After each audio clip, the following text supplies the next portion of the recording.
देखिए कभी किसी भी कंप्यूटर में या कंप्यूटर प्रोग्रामिंग में किसी भी लैंग्वेज में कोई भी आप लैंग्वेज सीख रहे हैं, कोई भी चाहे जावा हो, चाहे plus plus C plus plus हो, चाहे पाइथन हो, चाहे कोई भी प्रोग्रामिंग लैंग्वेज सीख रहे हैं, आप कोई भी प्रोग्रामिंग लैंग्वेज सीखेंगे उसमें एक चीज़ आपकी बहुत इंपॉर्टेंट है और वो है आपका कंट्रोल स्टेटमेंट्स। कंट्रोल स्टेटमेंट्स, इसी को हम क्या बोलते हैं, ये कंट्रोल स्टेटमेंट्स हमारे जो होते हैं इन्हीं को हम बोलते हैं डिसीजन मेकिंग।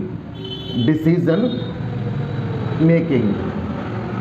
अब ये डिसीजन मेकिंग क्या होता है, देखिए जनरली क्या होता है कि जब भी आप कोई प्रोग्राम लिखते हैं तो उसका जो एग्जीक्यूशन ऑफ द प्रोग्राम होता है वो आपका सीक्वेंसली होता है, 1 बाय 1।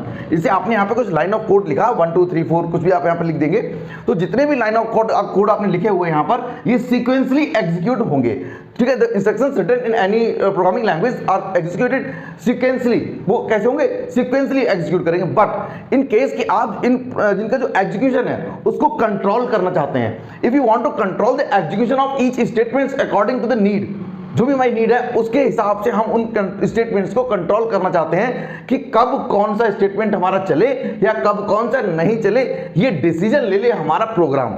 तो ये कैसे होगा, इसके लिए हम क्या करते हैं, इसमें 3 चीजें होती हैं। नंबर 1 2 3। एक तो होता है इसमें लूप स्टेटमेंट्स, लूप स्टेटमेंट्स। दूसरा इसी में होता है कंडीशनल स्टेटमेंट्स।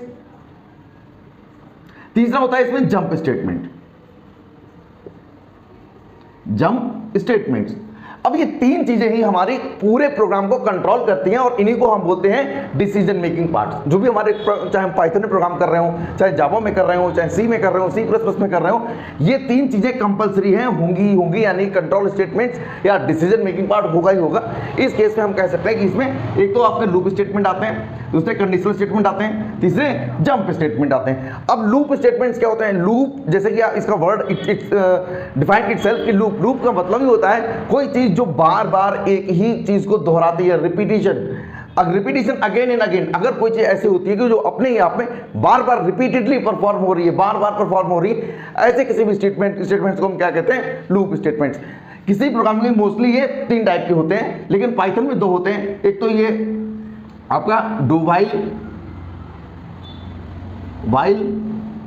और फॉर, ये 3 मिलाएंगे, लेकिन पाइथन में आपका डू वाइल नहीं होता है। पाइथन में डू वाइल नहीं होता, वाइल और फॉर ये 2 आपको मिलेंगे, फॉर और वाइल ये 2 आपको मिलेंगे। कंडीशनल स्टेटमेंट क्या होता है, कंडीशनल स्टेटमेंट में होता है कि कोई भी जो आप लाइन ऑफ कोड लिख रहे हैं, कोई भी कोड जो आप लिख रहे हैं वो किसी पर्टिकुलर कंडीशन पर एग्जीक्यूट हो या एग्जीक्यूट ना हो। Means the code written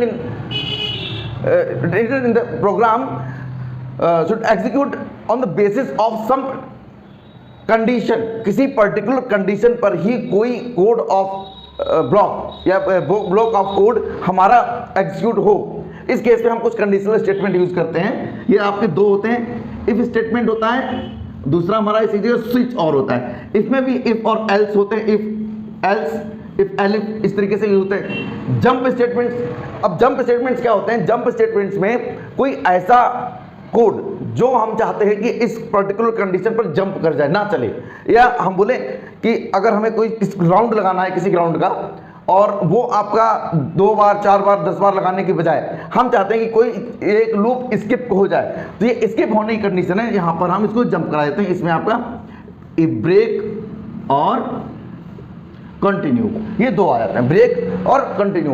Python में एक और आ जाता है, इसको हम बोलते हैं पास, जहां पर आप कुछ भी परफॉर्म नहीं करते हैं।